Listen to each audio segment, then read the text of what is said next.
give it the extra minute. I think it looks like we have enough people on here to get cracking. We only have an hour, so thank you everybody for joining us.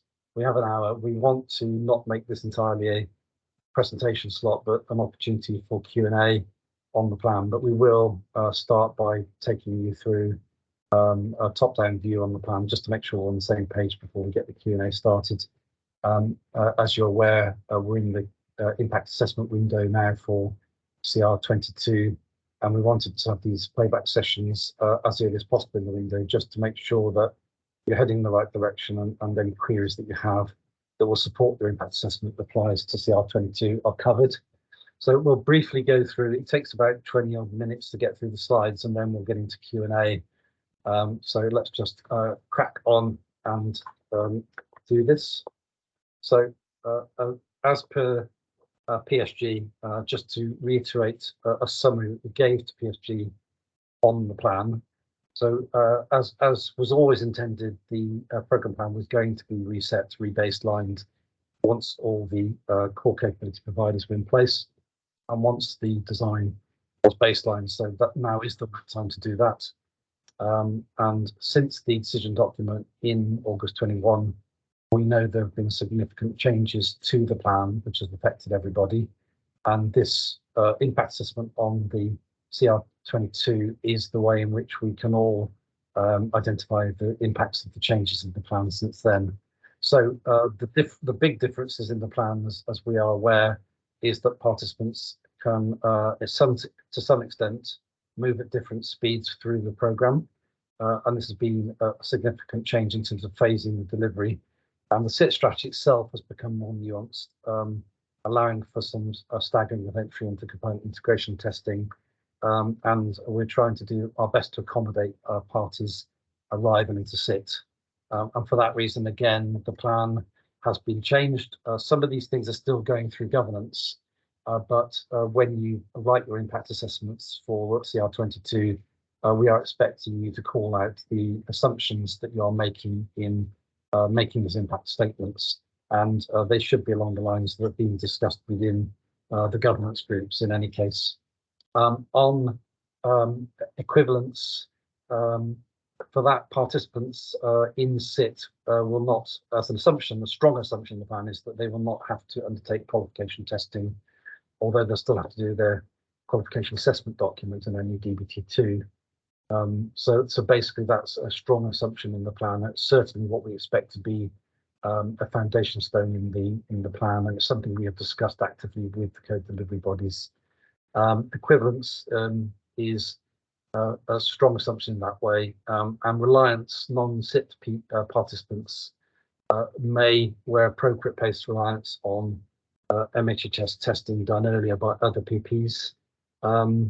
This policy is going to TMAG next week, so before the impact assessment window on CR22 is complete, you should have more clarity on the placing reliance policy, even though it will still need to go to code bodies PABs. I think the TMAG conclusion of this should be sufficient for you to have enough certainty to do your impact assessments. For qualification, there have been changes in the plan. As you know, and as was starting to come out through the rounds of consultation, there are 7 tranches of qualification, accepting LDSOs who obviously carry out the qualification testing earlier, which will probably come up in our Q&A, but non-SIT participants, after completing their PIP activities, they have the option to join qualification testing through one of a number of tranches. Migration itself is again phased. So it will start with the participants who get through SIT, and thereafter migration will mirror the phased nature of the qualification delivery. And ultimately, and importantly, reverse migration is a significant change that happened in November, December last year when we agreed that approach with PSG. That allows us, of course, to be running a phased delivery. It allows SIT and qualification to run over a more extended period without prejudicing consumer choice. So round 3 had a good response rate. It had good insights, and it's basically provided the basis for this finally proposed plan, with a few variations, of course. But we did say that in January, February, March this year, The round 3 plan would then be guided by what's been going on in working groups and advisory groups, so guided by and led by governance. So as conversations about some of these variations have been going on, the plan has been supporting those conversations and should be aligned with what you're hearing in working groups and advisory groups. We do want this plan to be one that has buy-in from industry and consensus across what's going on through governance. And we hope that you'll recognise that this proposed plan does align with those conversations. There is the fundamental premise in SIT for a minimum viable cohort. We think that based on feedback so far, we will get the right mix of participants to conduct SIT and sufficient numbers to manage the risk that we won't have an MVC. The plan is live. It will be, even after being baselined, it will be subject to controlled change as we drive to manage delivery risk. So we've been very clear, there may be CRs after we've rebaselined this plan. There almost certainly will be CRs on the plan at some stage, but they may be sooner rather than later. And we have to expect that that could be the case, because there are a number of change requests and decisions going on that can impact the plan, but it shouldn't be a reason not to baseline the plan. I think there's a general consensus that the plan should be baselined as soon as possible, because it's a much better position to be in than the current timetable, which we all know won't be delivered and can't be delivered. The plan, again, just high level, the plan acknowledges some risk. There are milestone windows in parts of the plan, and that's a precedent that we're following. It happened in faster switching, for example, that there were windows for go live and other key milestones. So it's very important that we acknowledge that there's an ambiguity and a potential for delay.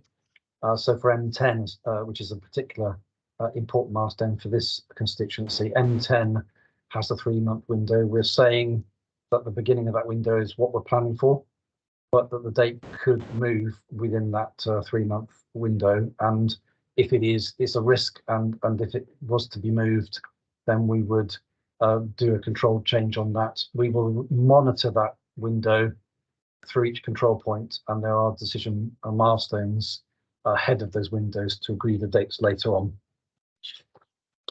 Next slide shows the progression of the timeline through CR9 through round 3 and where we've got to. It does show that largely we're similar to round 3, but with the inclusion of some date ranges.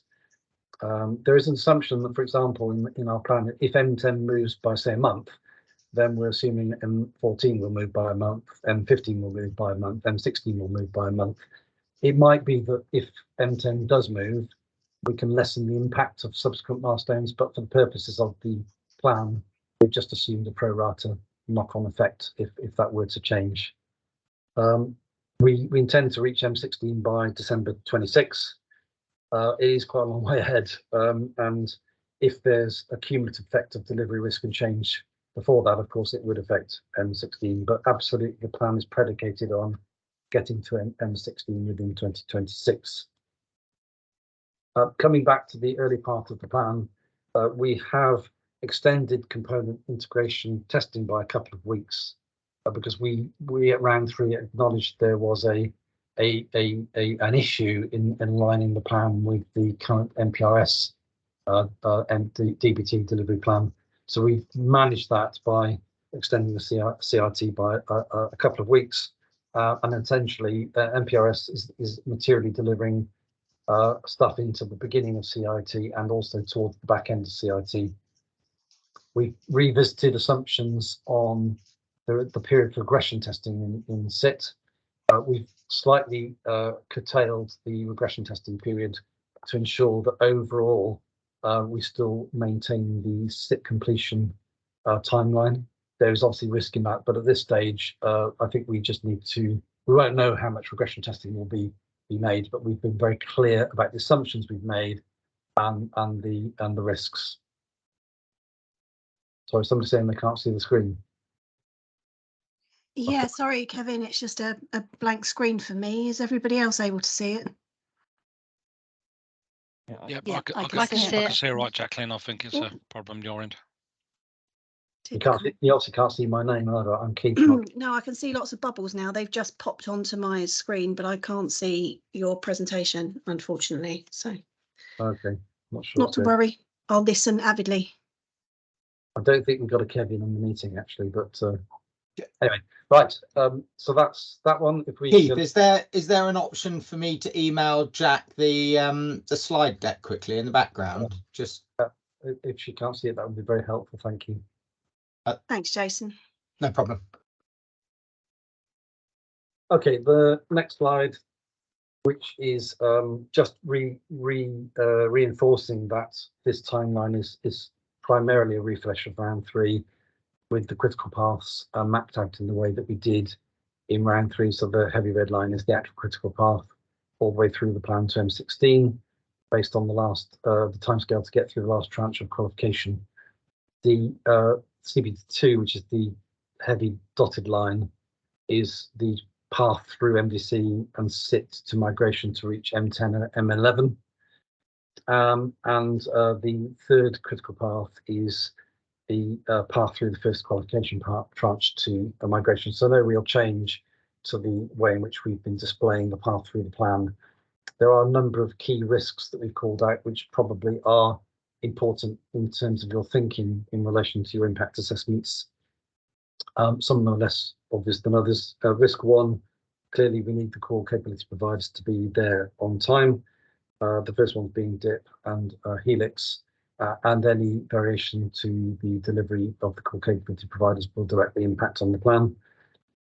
Risk 2 is about MVC. Of course, if we don't have an MVC, then that would have a direct impact on the SIT timelines, but we do expect to have depth in the SIT volunteer community to manage that risk.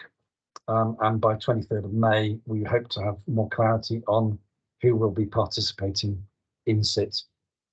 Risk 3 relates to test data readiness, and one of the biggest risks that we're managing, the SI is managing right now, is that we get the appropriate and quality data that will be required on test environments ahead of SIT. An initial approach and plan has been shared. It was shared with last week's SIT working group and will be followed up at the data working group later this month. And it includes a move of the milestone for the data extracts to be taken to make that a little bit later, which should alleviate some of the risks in that area. On risk 4, the plan is clearly quite sensitive to movements in the dates for SIT functional and SIT migration testing. And for SIT migration, there is a timeline risk related to the impact of the migration approach and migration design, and specifically on some migration-related DBT activities. Risk 5. So we know that there are risks around the non-SIT LDSO testing. We've called that out separately again because it's obviously an important part of the path to M10.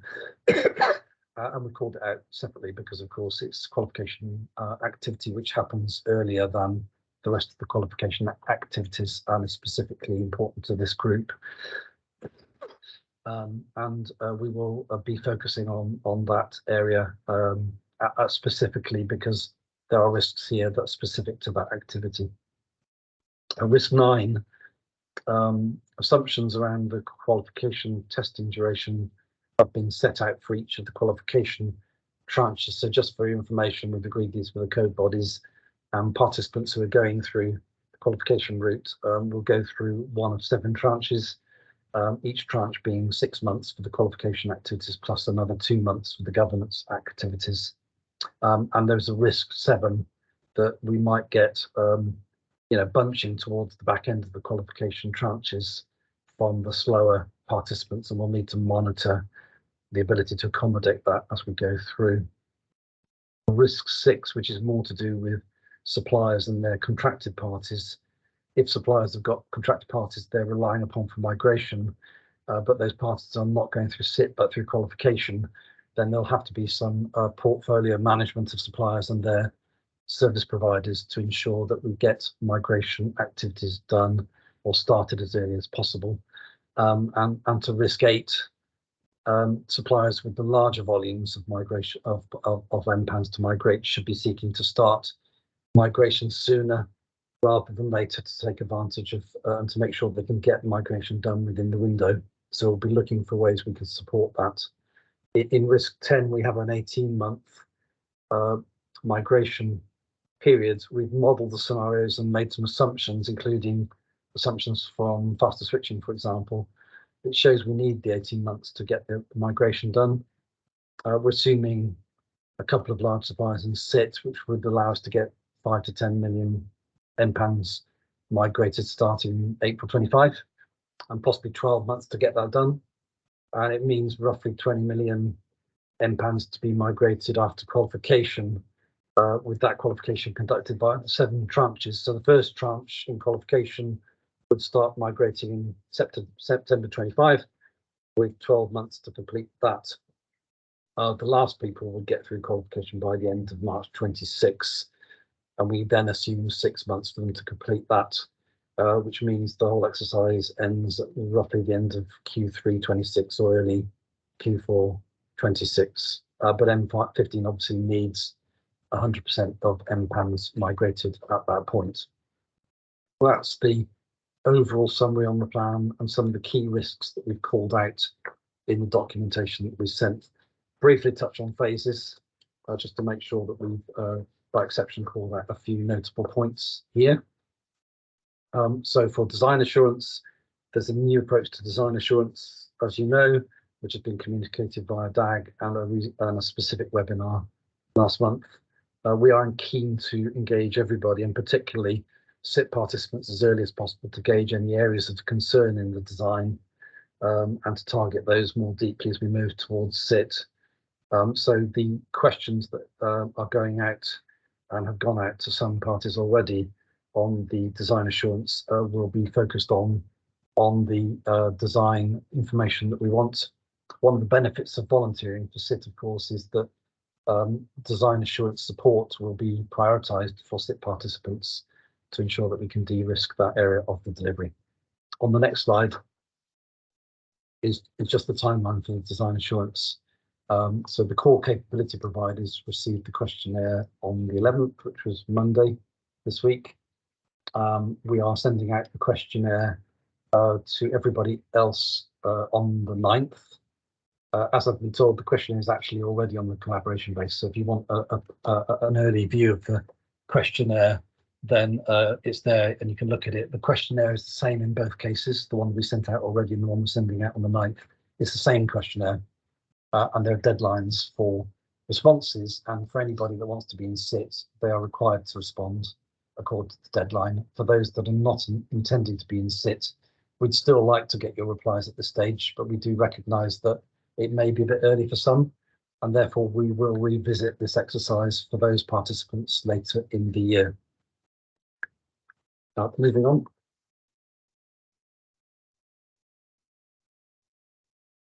So there has been, it's been previously raised about the kind of clarity of what DBT 1 and 2 are. We've covered this material a number of times through various working groups, but just to clarify, for the purpose of the plan, DBT 1 is DBT activity required to enter into either SIT or qualification testing, depending on which path the participants are taking. This is a programme requirement and will be design assured and test assured by the programme. DBT2, on the other hand, are systems process changes required by participants that will not be tested in SIT or qualification testing, but are needed for MHHS, such as consequential change. This is an obligation of all participants, SIT and non-SIT, and that DBT2 will be assured by the code delivery bodies via the qualification activities. The next slide is related to the test data approach and plan, which has been more recently aired with participants. We recognise we've been a bit behind the curve in getting this out, but we have we discussed this stuff at SIT working group last week, discussed it at data working group this week, this month. The key point to note is that the data cut milestone has been moved from 30th of June to 24th of August, and there is a timeline leading up to that, which will be discussed with yourselves through governance in the coming days and weeks. But basically the plan at the moment is assumptions based, and therefore if you are illustrating impact of the plan in this area, then just state the assumptions that you've extracted from what you've heard and what you've seen in this area. The overarching test data approach and plan is due to come out next month. Moving on, in SIT, not much really to say. I think everybody's aware of SIT and the what the minimum viable cohort is, and the fact, just to note, that we've moved the date where we want to get a conclusion on SIT participants. We've moved it from 21st of April to the 23rd of May to give a bit more time. I'll probably cover this later on. Okay, moving on. Very briefly, SIT objectives and principles. Just to remind you that SIT is there to test the end-to-end design and prove it, and also obviously to execute scenarios to verify the characteristics of the market interface and services in an integrated environment. Right at the bottom, SIT participants are not expected to undergo additional qualification testing in the qualification phase. This is an assumption and a principle that we have agreed with the code delivery bodies, but it still needs to go through some further conversations to bottom it out. But you should certainly use that as the basis for any impact assessments, and that's what we expect to be the case. The next slide explodes the SIT plan a little more. We do note that there's uncertainty around some of the design decisions and CRs. There's D170 and there's CR 17, 18, and as these things land, they may have impacts on the plan. So that's worth noting. The SIT functional and SIT migration activities converge at the core systems code freeze point. It does mean that if SIT functional and SIT migration testing is delayed, then there could be a direct impact on the critical path to the plan and the end of SIT. So again, it's a risk that we've been very clear and are managing, but that's the reason why we've called it out. There's that point where these things have to converge at a certain point and then move on. The next slide basically just covers qualification. The draft qualification approach and plan is out and is being, it was issued by code delivery bodies. They own this. There's a number of things they will be doing in addition to qualification testing, which are outlined here. And at the bottom left-hand corner, they will control entry and exit from qualification. They will be driving decision-making about tranching and who's in what tranche and so on. So that's obviously key to understand. The programme will support the code delivery bodies in respect to this activity. Moving on. Code drafting, I don't generally say much about this. Just to note that obviously M8 needs to be reached before M10 in order to keep things on the road. But the schedule of activities, which is on the next slide, does indicate that we have time to do this. Okay, migration and transition. Now we're talking quite a long way ahead, but these things are important, of course. So the migration transition workstream will produce all the activities and deliverables required to prepare for and execute MPAN migration from M11 to M15, followed by the cutover to the new settlement arrangements at M16. We've laid out if you like, the terms migration and transition and what they mean. People still get hung up and get confused on the difference between the two. So we want to be really clear about what those terms mean, and they're laid out on this slide. And on the last slide, before we get to Q&A, just a note, transition design approach, of which I think a lot more information has become available today. But obviously the transition design is something that will go through conversations and governance, and we've got some basic approach points that are made in the plan per this slide, which may help understanding of how you might respond to the plan through your impact assessment, but happy to entertain any questions on any of the stuff as we go into the Q&A session. We've got just about 34 minutes to tackle questions that are coming up from you, and it looks like we have Jenny starting us off. Hi, Jenny. Hi, Keith. This isn't a complicated one at all. You mentioned probably about halfway through the slide pack about a questionnaire. Was it the design assurance questionnaire? Yes. Did I hear you say that it's for core central providers plus SIT participants, or did I mistake the SIT participant bit? No, the questionnaire that's gone out already is for the core capability providers. Only. And it's going out again on the 9th for everybody else. Yeah, brilliant. Okay. I heard SIT in there and I didn't know if that was... It's the SIT participants that we do require a response to that questionnaire. So there's a timeline from 9th of May to the end of May. And anybody who wants to be SIT must reply. Everybody else is kindly requested to reply. Great. Thanks for clarifying that. Fine. And it has been a point of some confusion. And I think on a couple of meetings a couple of weeks ago, I probably contributed by saying the wrong thing in a couple of meetings. So it's partly my fault people got confused. Okay. While we're waiting for other hands to go up, because I know it takes a while, obviously there are ways in which we want to support you through this impact assessment period. So this is an early opportunity for Q&A. It may be that people want to ask their questions more privately. You can send your questions to the PMO mailbox if you wish. You can ask for us to set up a bilateral with you to talk you through anything that might help you. But we are really keen to get as many replies, as many impact assessments on CR22 as we can, because we want a plan that is, industry endorsed. It is aligned with what industry is saying, and we can go to PSG and consequently and subsequently to Ofgem and recommend it as a plan that we've really kicked the tires on. We've had months and months of consultation, and I think we're in a good place. But by having a large response to CR22, it will just strengthen the case for the plan. Now we know that there will be questions. This community, this constituency, will be focused on a particular part of the testing. If you're not in SIT, then the non-SIT stuff. We started FTIG this morning, the Fast Track Implementation Group, which is focused on working with participants who are going to be in SIT, and that's great. We are probably going to have something similar at some stage for non-SIT LDSOs to help engage with you in a delivery respect in terms of the things that you're going to be needed to do. And I think that's probably right and proper. It's just a question of timing for that. So we will speak to your reps, to Jenny and Chris, and work out the best way of doing those kinds of things. But right now, of course, the focus is SIT, which is on the critical path. But we will absolutely be looking to support you and make sure that you fully understand that if you're in SIT, this is the way to go, and help you through that. If you're not in SIT, what does that mean and what's the path? And really get into delivery management mode on this stuff.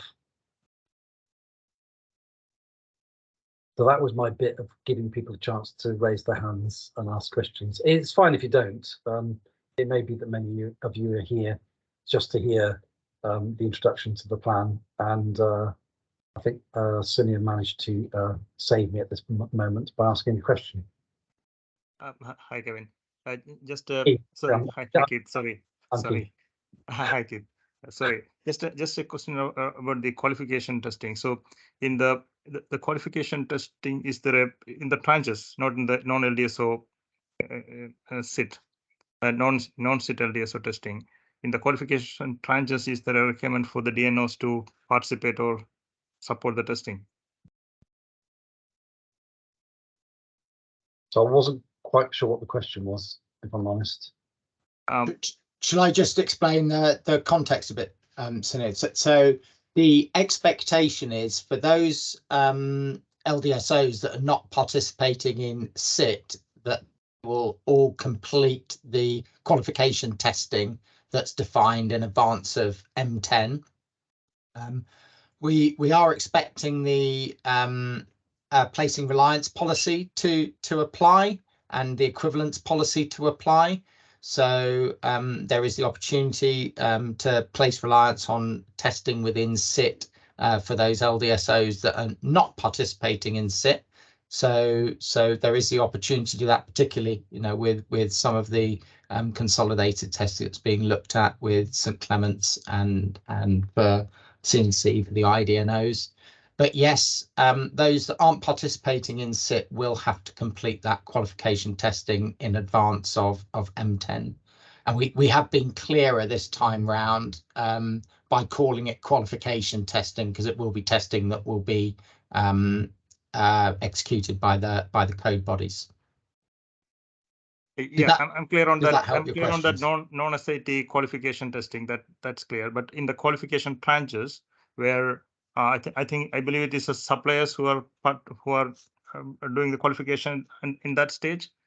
So during that stage, is there a requirement for DNOs to support their testing? Oh, right, now I see. No, because that will be done on a role by role basis. It's not end-to-end testing. So the only point where we're doing end-to-end testing is in SIP. So that's where we'll be following the flow of the business processes end-to-end from start to finish through multiple roles. When we're looking at qualification, we'll be ring fencing the roles that come through qualification. So we weren't expecting you to participate in that. Okay, great. Thank you. Yeah, that makes clear. Yeah. Excellent. Thanks, Jason. David. Yeah, hi Jason. Following on from what you just said then about the SIT testing, I've got a question about the plan as well. But from a SIT testing perspective, you mentioned that will be end to end. So does that therefore mean that any party or parties who volunteer will need to play not only multiple roles to facilitate that end to end testing, but also potentially multiple phases or indeed all phases? I don't know if Don wants to come in at this point, because I don't really want to answer on his behalf. I've got a very good idea, but Don, do you want to pick that up? Yeah, I mean, it will have to be collaborative within SIT, because we're running end-to-end processes. So if your organization, role, entity is involved in the end-to-end process, we need you to be there to support that full process. So yeah, I mean, you'll obviously be ticking off your own requirements as part of that, but yeah, everyone will need to work as that viable cohort in order to be able to exercise the design. So in reality, Dom, a party cannot just volunteer as, for example, registration services, because if you're expecting DIP interaction and interfaces with, say, UMSO and NetOps, that party has to play that role to be able to consume and or send that data and response back. Yeah, that's my understanding. I would think so, yes. Yeah. Okay, I just wanted to be clear that was just so everyone's on the same page. I would be open to other options if people can see them. I'm not sure there are any, to be honest. I'm with you. I just wanted to check that you were aware that is probably the only option if you want to do end-to-end. A quick question, if I may, on the plan. David, just to build on that, I think that the test data will probably drive that as well, if we're using MPANs in the end-to-end processes that have the specific first two digits relating to the license area, right? So I think that will be a natural consequence of the test data as well. Yeah, that absolutely dictates ultimately who can do what and see what. You're absolutely right, and that therefore makes it a bit of a challenge, because what I'm hearing is if a party volunteers, they are volunteering almost for everything, but they have to by default, and potentially all phases. I think that's possible for debate all phases, but you've certainly got to play all roles within a phase, and therefore if you volunteer for just one phase and there's no other volunteers, are you then in the mix for all phases as well? Yeah, I think there are some clarifications that we've come out with that does make it simpler to participate. For example, as undertaking the network operations role, Dave. So, we've had a few discussions around what do we do with DUOS billing, for example, as a question that's come up a number of times. And I think it's much clearer now that where you as an LDSO are a recipient of a pub interface, we are that the scope of our testing will be an HTTP response to those pub interfaces. We're not expecting you to receive, process and undertake activities on those interfaces as part of our SIT testing. So we are a lot clearer now on the bounds of our SIT testing, and it does make it cleaner for you to participate in roles like network operations, where you're just receiving pub data rather than generating data as we see in registration. So I think there's been quite a lot of work done over the last month or two that have actually helped clarify the scope of what you're undertaking. Okay, fine. I think it's probably worth a conversation, because for me, I'm still not 100% clear. I've got a feeling that you could end up with an awful lot more work on your plate as a volunteer than perhaps you imagined, if I'm honest, but we'll see. Can I just have a quick question on the plan as well, if that's all right? My assumption is that DNOs have to be ready for M11, which for the purpose of, I think, is April 25 for the start of migration. You were alluding the CR to that window that may have a 3-month contingency. So in our responses, are you expecting sort of 2 answers, as in an April answer and a beyond April and up to 3 months answer, or are you just after one answer that covers sort of essentially the worst case scenario? Because there obviously are flavors within those answers, because if we aim for April, that's one impact, one cost, etc. If we get May, it's another one. If we get June, if we get July, it's another one. How do you want us, what's the expectation in terms of a response? We're planning to the earliest milestone. That's the planning milestone. Early, so April in this instance. Yeah. Well, it's M10 is the important thing, which is technically the go live, isn't it? Enable the migration to start. Yes. So, yes. We absolutely, we're focused on the plan, which is the early part, the milestone that starts that window of uncertainty, because that is potentially contingency. But if that were to happen, there'd be a change request at that point.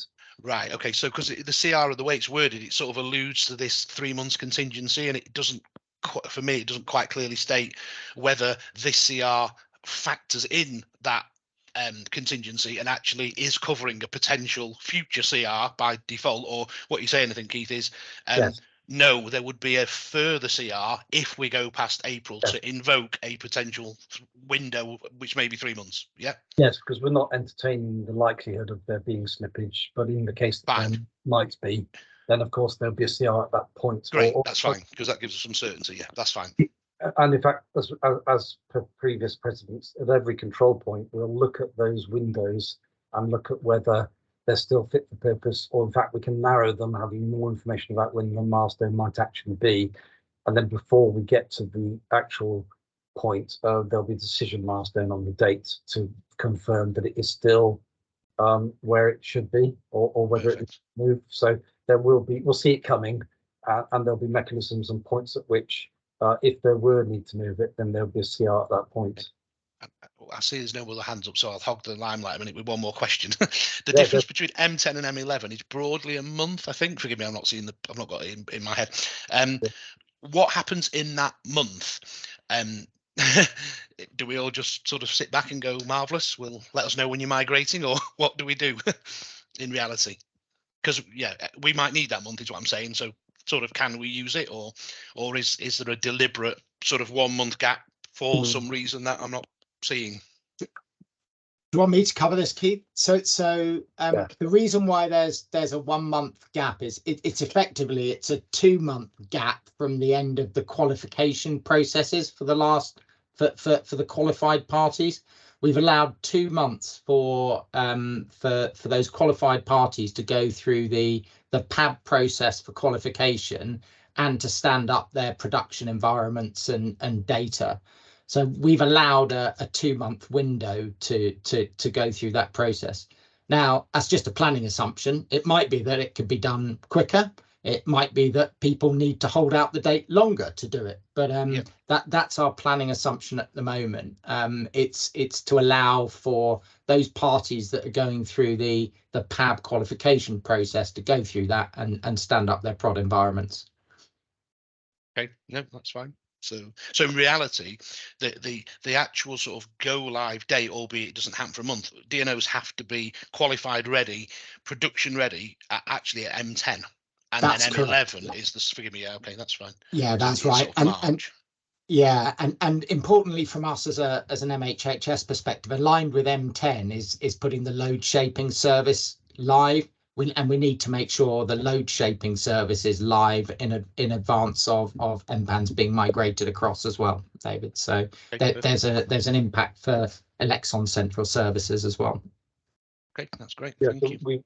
That's why we characterised M10 as a technical go live essentially. Yes. Okay. Yeah, I see. I sort of see it now. And then I'm still not quite sure what we do in that month, but yeah, we're almost in a holding pattern really. We're ready. It's production ready, but kind of nothing happens. But okay. I suspect that if we've got particularly up for it suppliers who go through PAB quicker, and that they may come in quicker than that. 2 months. Because we'll be ready. In reality, we're going to be ready at the start of March. So if a supplier is champing at the bit, then I presume, I know we're 2 years down the line and a lot can happen, but in principle, there's no reason why that migration can't start a little bit earlier if we're all ready, which in theory we should be. So yeah, fine. Yeah, I don't think we'll artificially hold people out, David, in when it comes to it. No, we don't want to burn. I'm conscious here. There's potential to just burn a month of time for everybody, and that's an awful lot of money just being, seemingly, nobody doing anything for a month. So that's fine. Thank you. Conscious I've had probably 3 or 4 questions there, so let's have a go if they want. No, I saw the odd hand go up and back down again, so I guess we answered the question in flight. There are no hands up at the moment. So anybody has an appetite to raise a question, now's the time. As I say, there are other avenues that you can pursue if you want to talk to us bilaterally, by email. Please do get in touch. We do want to help you to understand the plan, and we do want to encourage you to provide your impact assessments by the 26th of April. Jackie. Yeah, mine's just a straightforward one. It's the normal one. Will the slide pack be made available on the collaboration base, or will they be sent out? I'm sure it will be. I don't know who we got from DNO to confirm it, but I'm sure it will be. And this information is only really taken from the implementation approach document that's already been sent out and is on the collaboration base that was sent out on the 5th of April. But these sessions generally are recorded as well, and we get the recordings made available also. So all of that stuff will happen. Ideal, thank you. Just to point out that Jason kindly sent me the pack, but that wouldn't open. So perhaps, so I've been packless the whole meeting. Yeah. Sorry, just Jack, to point out, if you're going to send it out, you might want to check it first. Maybe my end, but you never know. I actually sent it as a PDF attachment, so I genuinely don't know why that didn't open, Jack. No, never mind. Oh, we've got another question. That allowed time for another question. Nia. Yeah, hi. This is regarding the non-SIT LDSO. I believe non-SIT LDSO will also have a subset segregation clearly about the functional testing, operational testing, migration testing, or we'll just be having a functional testing, because right now we just see one bar just says that non-SIT LDSO qualification testing. It doesn't have a segregation of testing phases. So just would like to know, will there be another CR in the future which will have a better clarity about this non-SIT LDSO testing phases? Yeah, so maybe I'll field that. At this point, we haven't got more detail on the next level of level of granularity below that, but we will be developing it. The plan is the best snapshot that we have at the moment. We haven't worked that next level of detail down with the code bodies, because the code bodies are going to be the people who are responsible for executing that test. But we are expecting it to cover functional, non-functional, operational and migration testing. We just haven't gone down into that next level of detail with the code bodies as yet, and exactly what the scope of that might look like. It's a sensible allocation of time, but we will need to plan that at the next level down with the code bodies when we get to it. The intention with the code bodies is to take the SIP material, and then for the code bodies to take the SIP material as the baseline for them to start developing the qualification material. So it'll start from there. Okay, because we need to plan our environment plan as well. Yeah. So based upon that, we need to create environment which involves some cost, which we need to project now itself for our organization. So that's why. Yes. Okay, great. Thank you. I think we've exhausted the questions, which is fine. I'll say, please do get in touch if you need us. Hopefully that was a helpful kind of overview of the plan. And we look forward to your responses on CR22 as soon as you're able to provide them to us. And enjoy your weekends when you get there. Thank you very much. Thanks very much. Have a good weekend.